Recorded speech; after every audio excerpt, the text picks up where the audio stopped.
The Concept Cast, episode 3, with our head nutritionist, Caitlin Cipriano. Hi, Caitlin. Hey, Lucas. How's it going? Good. Why don't you give us a little bit of background about yourself and kind of how you came to Concept and then how you got into nutrition in the first place? Because I know that you were my upper-level student in the athletic medicine program, so let's hear about all of that stuff. Yeah, so I first got into sports medicine as an athlete. When I was in high school, I was constantly spraining my ankle, but I didn't have an athletic trainer, so I had to seek outside help, and that's how I got interested in that area of medicine to start off with. And so I decided to go to school for athletic training, and I really love it, and I still practice it. I'm an athletic trainer at a high school, and I really do like working with that population. But I felt like I had this other passion, which was nutrition and health and more of that holistic approach. So I decided to go back and get my master's in nutrition, and so I was working on that at the same time as I was practicing athletic training. Where'd you get your master's? It's through Logan University. I actually did it all online. Nice. They're a really big chiropractic university, so they had a really nice holistic approach, but I was able to get my concentration in sports medicine, but I was actually able to learn a lot about the integrative and functional medicine approach as well, because that's something that they do a lot with their chiropractic approach. So that was something that I've continued to be really interested in and continue to learn more about and implement into my practice here at Concept.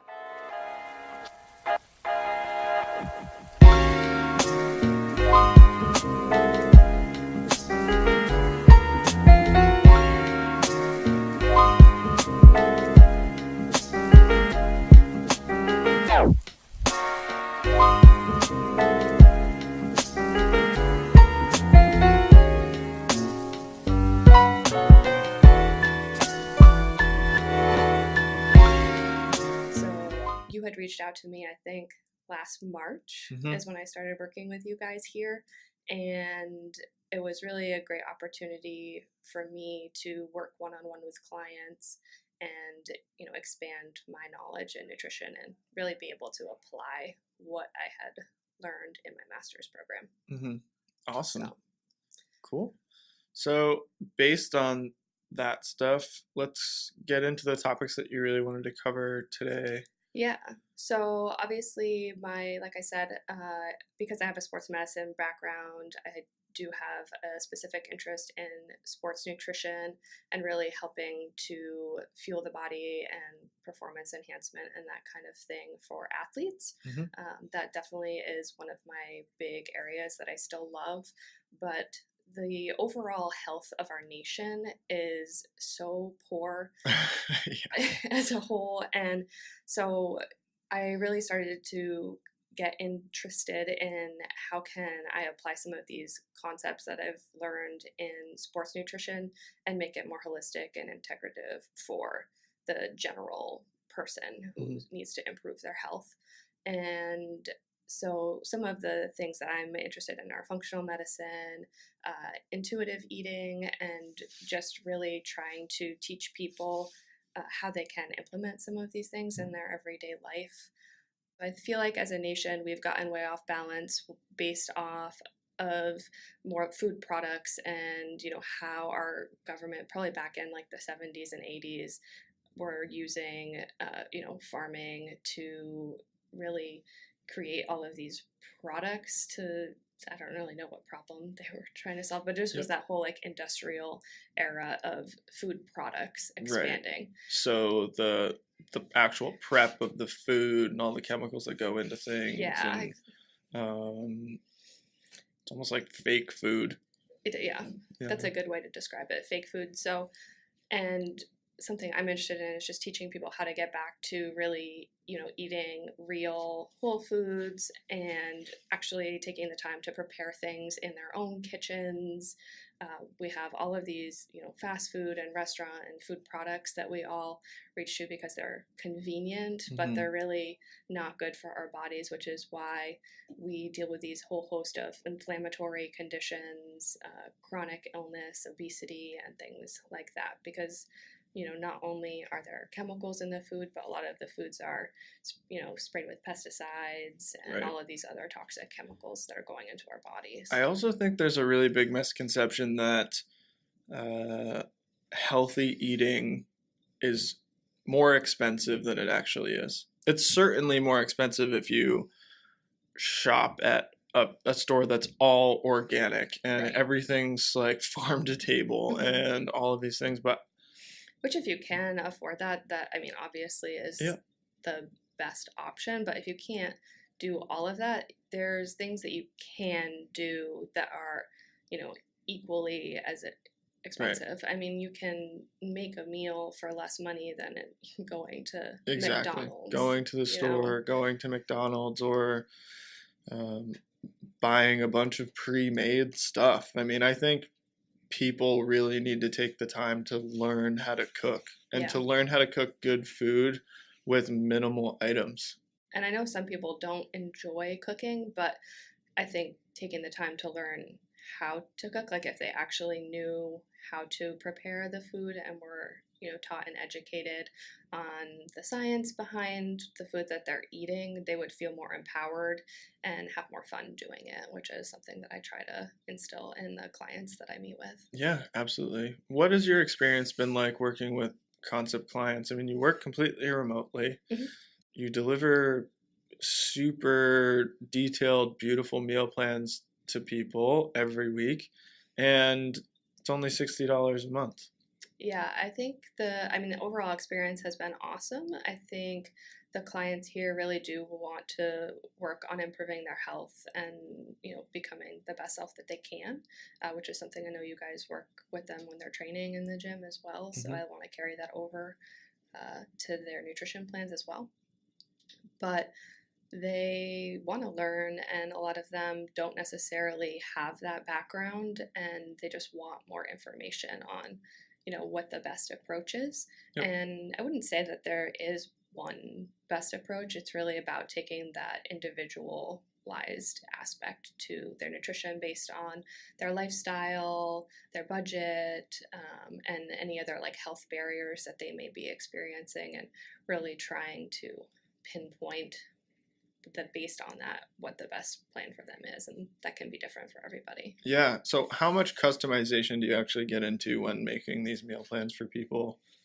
Yeah, I mean, we have different levels of plans, so based on which plan that they're purchasing, obviously, but with that complete plan that we have is totally tailored to Hmm. them. And then the standard plan, which is our most popular, there still is quite a bit of customization in terms of you know how the meal plan is laid out and Yep. timing of things Hmm. and And what you're taking out foods that they don't like Mhm. and things that Yeah, are easier for them. yeah, restrictions that they may have. I have a client right now that I've worked with for I think probably almost 6 or 7 months now, and we've gone. I hope she doesn't mind me sharing this, but Yeah. we've gone through the phase of really trying to improve her health so that she can get pregnant, Hmm. and now she is pregnant. That's So awesome. yeah, that was like her main why for like all from the beginning was Hmm. being able to get pregnant and improving her health. So she's done that. I'm super proud of her. And so now we are making the shift though now to like including different nutrients to help with the pregnancy process. So Right. that's shifted a little Yeah. bit since our initial goals. Hmm. So it is a process, and things are shifting as they go. I talk with my clients at least once every week to see how they're doing and see what tweaks that we can make in their Yep. meal plan. So it's constantly changing, but I do use a lot of the same recipes for clients, so they're not Awesome. all over the place. Right. And how much of the stuff that you're prescribing to people as far as the meal plans go, do people respond with, "Oh my God, I didn't even know to do this," or "I didn't even, this was so good," or um, "I'm losing weight now and I'm actually eating more than I was," because I think that's a really common misconception for people. Um, there's so much stuff out there in the Yeah, internet that just gets blurted out, and it's then crazy. people think that's right. So the whole, yeah, carbs are bad, or you need to focus on like the keto diet or like Atkins diet or whatever it is, like super high protein, but don't even worry about working out. Like you should be eating that much protein if you're not actually exercising. Right. And I mean, I want to get into that stuff, but Hmm. in the previous podcast, Kevin and I kind of touched on uh, people coming in for nutrition stuff, and they were like, "You're eating 1,600 calories right now, and if you actually want to lose weight, you need to be eating like 2,500." So I think that's a really big shift for people. Yeah, I think the people do get caught up in how many calories that they should be consuming, whereas if they really just focused more on the quality of the food that they were eating, they Hmm. wouldn't have to worry so much about the calories. Yep. If they're eating those more of those whole foods, if they're filling their plate with like 50% vegetables and then mixing in their protein and complex carbohydrates, then they don't need to worry as much about a daily count of Right. their It's calories. kind of like that myplate.com Yeah. style of things. Hmm. And for those of you that don't know what myplate.com is, it's essentially just a diagram of what the portions on your plate should look like when you Yeah, sit down to it eat is a a really meal. good general guideline and tool. Obviously it's not perfect, Right. but it's definitely a good place to start if you really have no idea what types of foods or portions that you should be consuming. Yep. So So, what's your typical approach for anybody that's not actually working with a nutritionist? What would be the first thing that they could do to get a gauge of where they're at yeah, currently? so I typically use a clean eating approach, which, like we've talked about throughout this episode, is primarily whole foods and, really the least amount of processed products as possible. Hmm. Obviously, there are some, but we try to make them minimally processed. And what does processed mean? Anything that has a label on it that's Okay. produced in some kind of, manufacturing company, Hmm. really. So, even if, and I do tend to sometimes use like holy pita and things like that, but that Yep. would be an example of a processed item, Okay. or almond milk for Hmm. smoothies. Yep. Even though that's still relatively clean-ish, Right. it's still a processed item. Hmm. So, if you are grocery shopping, you want to try to stay on the outsides of the aisles. Those are going to typically be your less processed products. Hmm. Obviously, you still need to look at anything with a label, and if you don't know what the ingredient is, then there's a good chance it's probably not that great for you. Right. So, for somebody like we kind of talked about, and I've been doing a lot of this stuff, I mean, starting a new business, I've had to really be very strict with my budget Yeah, for my personal finances. yeah, And even perimeter shopping gets expensive. yeah, You're it definitely paying can. $3.99 for a bell pepper. You know what I mean? It adds up really quickly. So, what are some of the tactics and strategies of somebody, especially for people that are really trying to lose weight? I think a lot of people in that category have kids and families, and they're shopping for four people, and want to set a good example, but might not know the best way to go about doing that. So, what would be the best alternative if you cannot afford to go the like organic, non-processed, crazy route? I mean, what are the things like freezer Yeah, vegetables? you can definitely Yeah. still use freezer vegetables. The nutrient quality is actually going to be the same as, so if you, like you said, if you had a fresh bell pepper Mhm. versus buying a bag of mixed bell peppers that are frozen, they're still going to have the same nutrient density as the fresh bell pepper. But obviously, sometimes the texture can be a little bit off if you're thawing that and trying to Yep. eat it fresh, like in a salad, it's just gonna be a Yeah. little funky. You You definitely can have to definitely change. do it, but if you're trying to make a stir fry or something Yep. like that, like by all means, if the frozen is cheaper, there's nothing wrong with that. Yeah, I do a lot of one pot Mhm. dishes. So I'll toss in like I usually do fresh meat. Or I'll get the frozen like veggie burgers Yeah. and just kind of thaw those out and then crush them up. Mhm. You know what I mean? Cut them up afterwards and then put them in if I'm doing like a Mexican stir fry or Yeah. whatever. And I'll buy the essentials that I need for dishes that I want that texture in from the outside of the aisles as far as the grocery store goes, like a bag of sweet potatoes is $3.99, and then Yeah. if you're gonna make a salad and you want fresh stuff on it, but a lot of the cost at the grocery store really gets added up when you're talking about marinades and spices and the snacks. Like we don't buy snacks. I have no self control, so I can't have the stuff in the house or else I'll eat it. I can't either, to be honest. So I think that's a big thing for people is like that preparation component. Yeah, the preparation is really key, and being able to prep will actually cut down on your cost of groceries and additional spending that you may have throughout the week. If you're preparing a good portion of your meals ahead of time, it's already going to be done and you can just grab it to go. Mm-hmm. All of us are really busy professionals. A lot of us have kids and they have all of their activities. And so being able to, take the time on the weekend to prep some of this stuff ahead of time is going to save you that time and extra spent money throughout the week. Mm-hmm. So I think that's a really good tip to keep in mind for people, especially if they're on a budget. Additionally, if you are prepping, you can get some of those items that are on the outside of the grocery store and you can use them in different ways in multiple different meals so that you're not wasting food. For example, you could take a butternut squash, you could add it into a stir fry or a mixed dish, and then you could have it again on top of your salads throughout the week. Right. And so using similar ingredients to make different dishes is another good way to save some money. Awesome. Well, I think that's good advice for people for sure. And go take a cooking class, like get out there. There's plenty of resources too. Yeah. Online for people, especially like on our website. Like we've got the recipes page.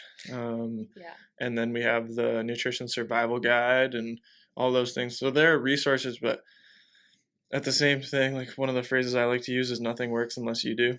Yeah, you got to try it. And watch some YouTube videos. I try to share on my Instagram stories different recipes, and I'll do the step-by-step videos for people so they can learn how to make the item, which I think can be helpful. Right. Plus that nutrition support group that we have on our app is completely free. Yeah, it's totally free. So I go in every day and I share tips. I have a recipe every week that I'll share with people just to really give everyone the breakdown on the scientific information in regards to nutrition so that if they do hear something on the internet or outline, they can be like, that doesn't really sound quite right. Yeah. And ask you the question. Yeah. Exactly. So I think that's been really helpful for people so far. Awesome. Let's get into some of these myths that people have. I know we posted some stories yesterday and we had a couple people ask some misconceptions or myths in regards to nutrition. For the first one, the classic. This was so classic. Yep.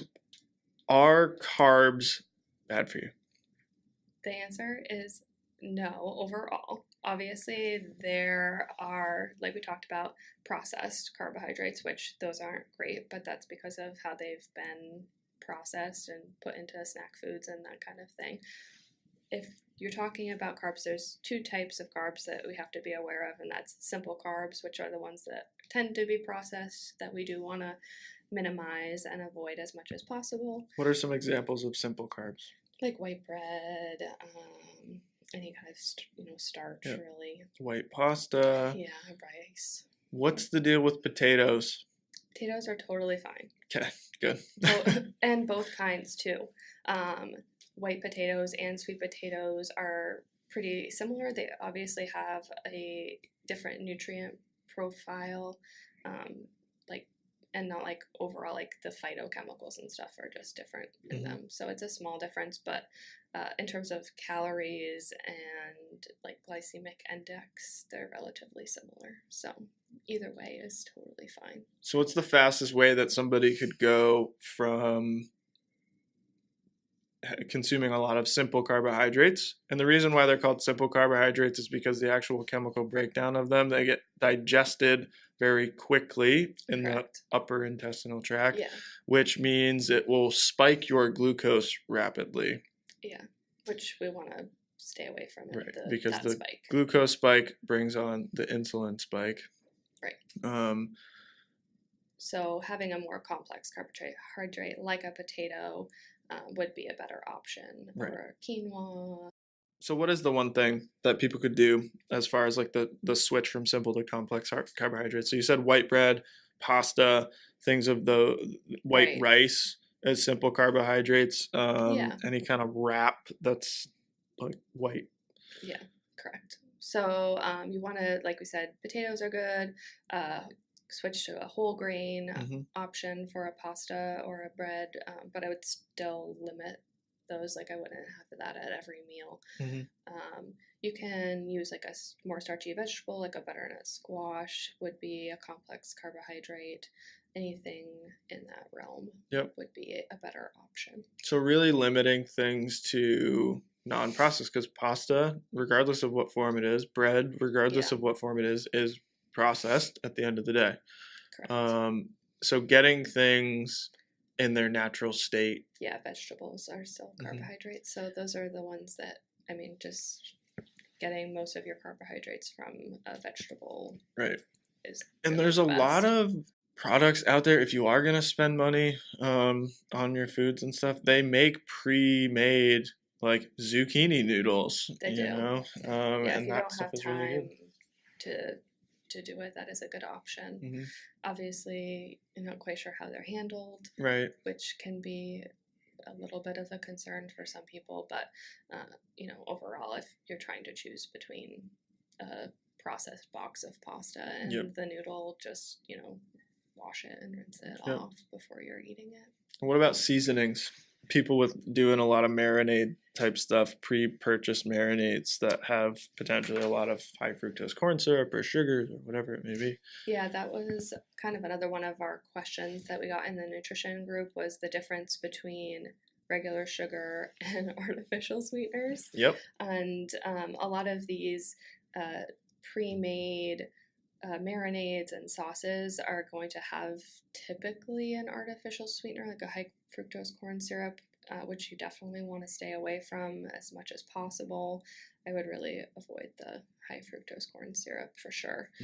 There are some artificial sweeteners that are a little bit better for you, like a stevia, because it does originate from a plant.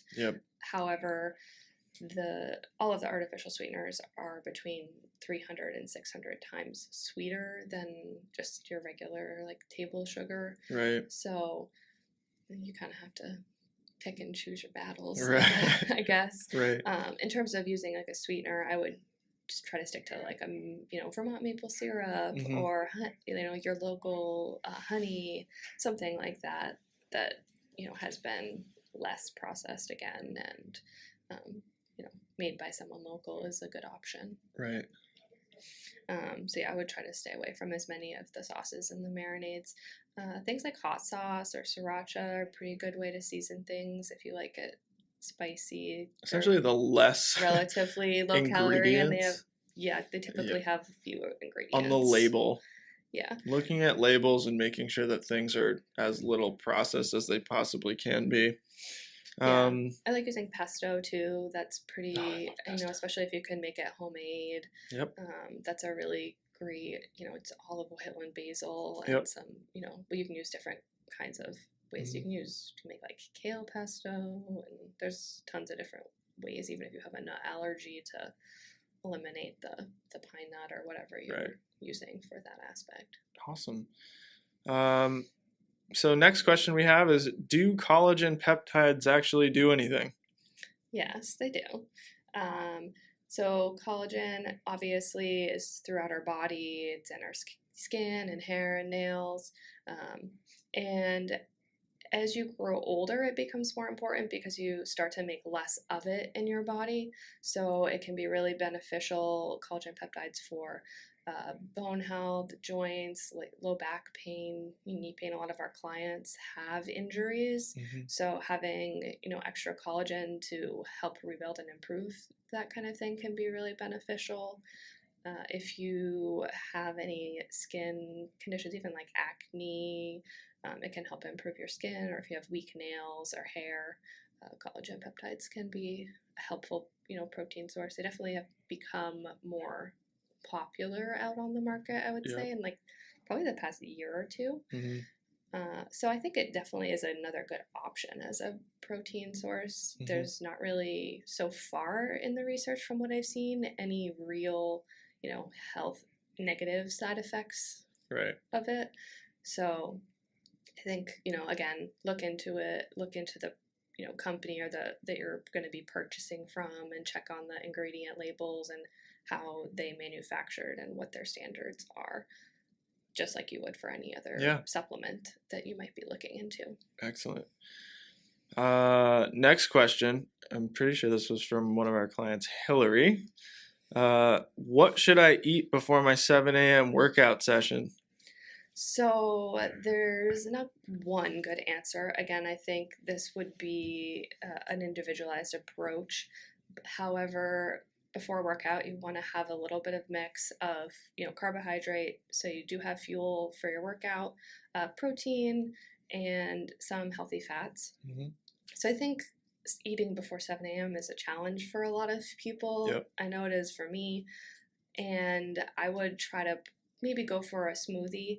Yep. So using a, protein powder, mixing in some spinach or kale, some mixed berries, something like that for your carbohydrate. Yep. And then adding the protein powder, and then mixing in either some coconut oil or avocado, something for a healthy fat into that smoothie, and maybe have half of it before your workout so you don't feel super full going into it. Mm-hmm. And then you can have the other half after. So you do get some more protein after you've been working out to rebuild what you've lost. And the other thing with smoothies is that by breaking down the compounds, like the actual texture of it, it becomes digested faster. Yeah. So by having that happen, you're not going to have the food just be sitting in your stomach, like waiting for your body to kind of figure it out.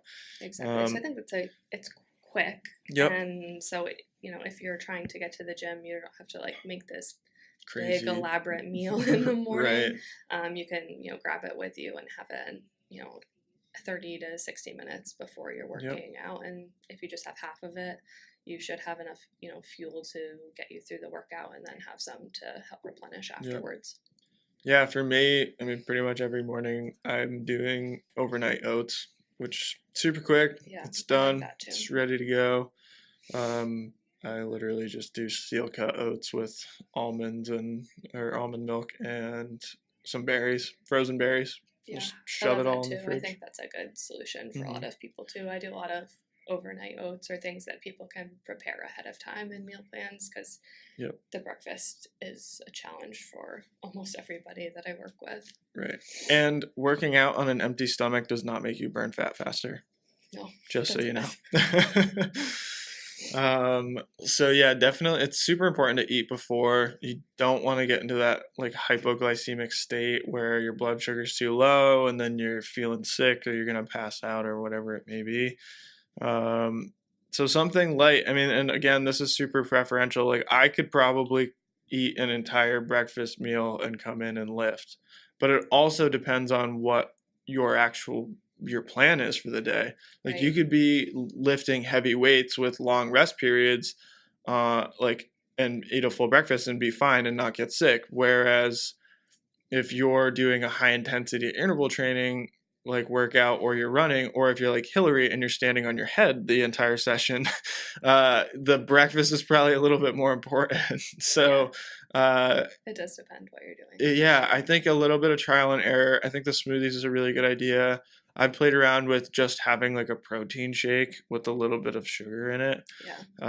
Because the simple carbohydrates are good before and after workouts that you're going to burn them off. And then getting the carbs into your system immediately after workout is actually going to help you with rebuilding the muscle mass that you just broke down. And we'll probably get into that a little bit more in another episode. I think having that glucose right after is really helpful. So even if you're just having like your protein shake and then like a cup of berries or something right after, like that's a really great way to just totally replenish the glucose that you burned while you were 100%. Working out. I mean, what other fad diets do you kind of want to get into debunking? Yeah, I mean, there's a lot of diets out there just in general, and I think obviously some of them can be really beneficial for people that already may have specific health conditions. And like I know the ketogenic diet, for example, with some autoimmune diseases works really, really well, but for the average person that may not have some of those things, I think it can be really hard to maintain. Well, going into ketosis is a pretty miserable process. It is, and it's not easy to actually get to. So it's really not, I think, sustainable for the big portion of the, world. There obviously are people that are super successful with it, can do it well, but there's are downsides to it for sure, and I just don't think it's sustainable for a lot of people. That's the thing with these like fad diets and stuff. There's no, like you said earlier in the episode, there's no real right or wrong answer when it comes to what's going to work for you and what's not. I mean, it's proven that the processed foods is not going to be good for you long term. Like, don't do it. Easy to but say. As far as like if you are trying to go gluten-free completely, or you're going to do the ketogenic diet, or you're going to do a high protein diet, or you're just going to do the clean eating thing, or you're going to try intermittent fasting. I mean, there's all these different things, and intermittent fasting might work for somebody super well because they don't get hungry in the morning, and if they do work out on an empty stomach, they're fine. And then they eat at noon and they have a big meal and they have a small snack in the middle of the day and then a huge dinner, and that's all they need and they're okay. And as long as they're eating the proper nutrients and all the makeups and stuff like that in those times, I would say that's a good solution for that person. Whereas you could compare two people and intermittent fasting, because somebody might have less of a tolerance for being in like a hypoglycemic state, would be the worst choice for them. And then because they're starving, they end up binging and eating a lot more, Exactly. So yeah, it just depends on the person and making sure that they have all of the, good scientific and nutrition evidence behind what they're doing so that they are empowered and they feel like they can make the right choices. Like you said, intermittent fasting can be really effective and it can be good for a certain population of a person. But, like you said, if they tend to, have that low glycemic issue, then like that's not going to be good for them. Like they really should eat breakfast in the morning. Exactly. However, for someone else, it could be a really, really great solution. Maybe they have no time in the morning, but they can fit in all of the meals that they need to later in the day, and then they get that good rest from their food digesting. But how about this? I have a nutrition myth that may or may not be a myth. I don't know. But I know that when we were in school in sports medicine, sports nutrition class specifically with Mr. Tisber,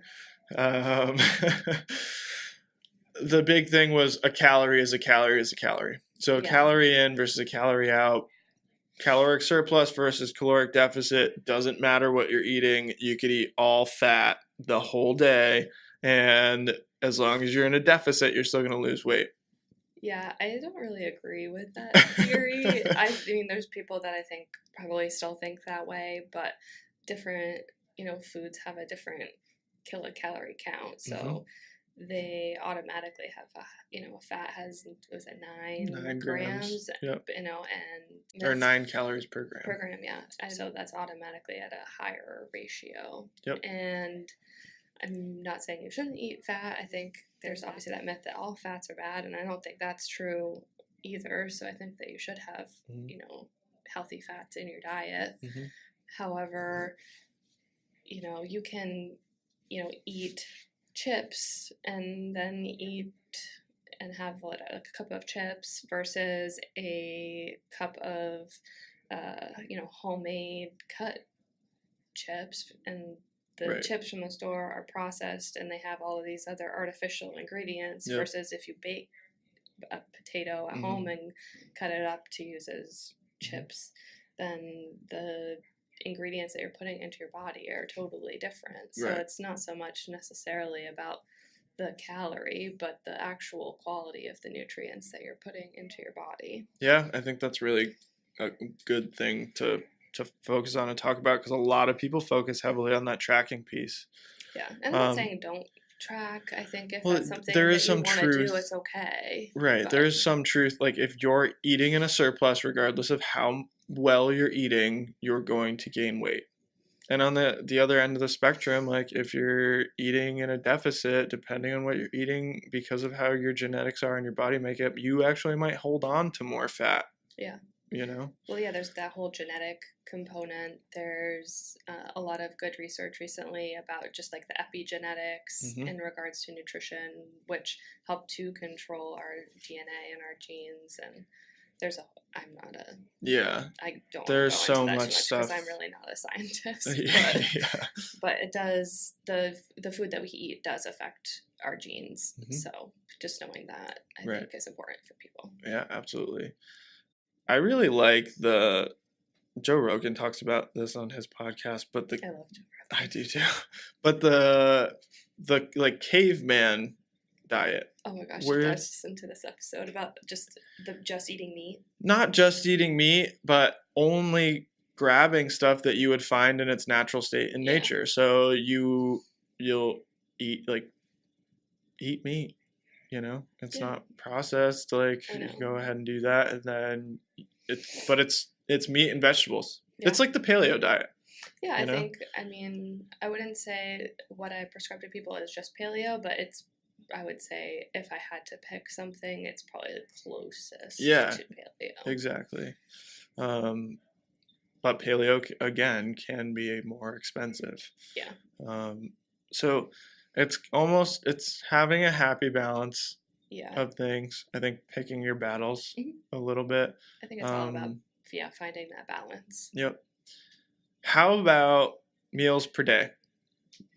So I think that this is relatively, again, individual for the person and when they get hungry. I think anywhere from 3 to 5 is appropriate. Some people do better with a bigger meal, more space throughout the day, and some people do better with smaller meals, spaced more frequently throughout the day. Yep. So depending on when you get hungry and what your schedule is like, I think anywhere from 3 to 5 is probably appropriate for most people. Again, there's people that are outliers, but I think in general, that's probably somewhere between 3 and 5. And it also depends on what your activity level is. Yes. If you're sedentary all day and you're working behind a computer, you might not need more than 3 meals a day to get what you need. Where if you're on your feet all day, like a teacher, and then you're also doing like a CrossFit class every night, it's a little bit different as far as and a meal doesn't mean like a full course meal. It means something as simple as like a protein shake or a smoothie or some type of healthy bar. I was gonna say I think most of my clients have like 5 meals, but like 2 of those meals would be more like a snack. So it's like you said, it's berries and carrots and hummus and almonds or a smoothie, like something in that realm. It's not like a full-blown Let's bring brunch. That up. Fruit has been getting a bad rap recently. A lot of people are like, no, you can't eat fruit. I remember, I don't know, I was eating an orange in here 6 months ago, and a client came in and was like, you know what that's going to do? And I was like, what? Yeah, so fruits and vegetables obviously have different glycemic indexes, just meaning how fast the glucose load is going through your body. So I think that obviously for some people, having those higher glycemic fruits may not be the best choice for them. Mm-hmm. Are they bad and gonna kill you? Probably not. However, I think for most people, trying to stick to like the lower glycemic index fruits like berries are probably a better option just in general. How about fruit in its natural state versus blended up in a smoothie versus juiced?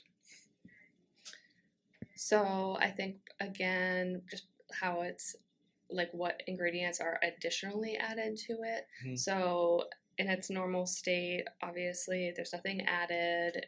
It's going to be, go through the blueberries or whatever you're eating yep. are going to hit the glucose, and you're going to have somewhat of a spike, but it's going to be down. In the smoothie, again, it just depends what other things you're adding to the smoothie. Yep. How quickly it's digested. And then the fiber count. Yes. And then with the juiced option, it just depends what's added to it. If you add like a bunch of different fruits. So obviously if you're having blueberries and kiwis and whatever, like 3 other things that you're having, like that is going to be a lot of sugar. So you are going to have a really big glucose spike if you're having a cold pressed juice that has like 5 different berries or in it. Like it's going to be more sugar than if you just had a cup of blueberries. And typically less filling. Yeah. Which doesn't help with the satiation component of weight Correct. Loss and things like that. Yeah, which is important. And satiation meaning like the level of fullness that you feel after a meal. Awesome, Caitlin. Well, do you have anything else that you would like to cover as far as like closing statements or anything like that? I would just empower people to do their own research in regards to nutrition, and there's a lot of information out there and it can be really overwhelming. So talking to a nutritionist in your area or reaching out to us, we do a lot of remote consultations, would be really great, so people can find us at Concept Move and reach out to us directly if you'd like to work with me, or you can reach out to me on Instagram as well. My handle is Wholesome Huntress. Awesome. Thanks, Caitlin. And we do have that nutrition support group that anybody can hop into. And if anybody has questions or whatever, always feel free to ask. You can either reach out to Caitlin directly, you can reach out to the Concept account, you can give us a call, you can comment on this podcast, whatever works best for you guys. And Caitlin will definitely be back with us. So any nutrition questions that you guys have that you need answers, please let us know.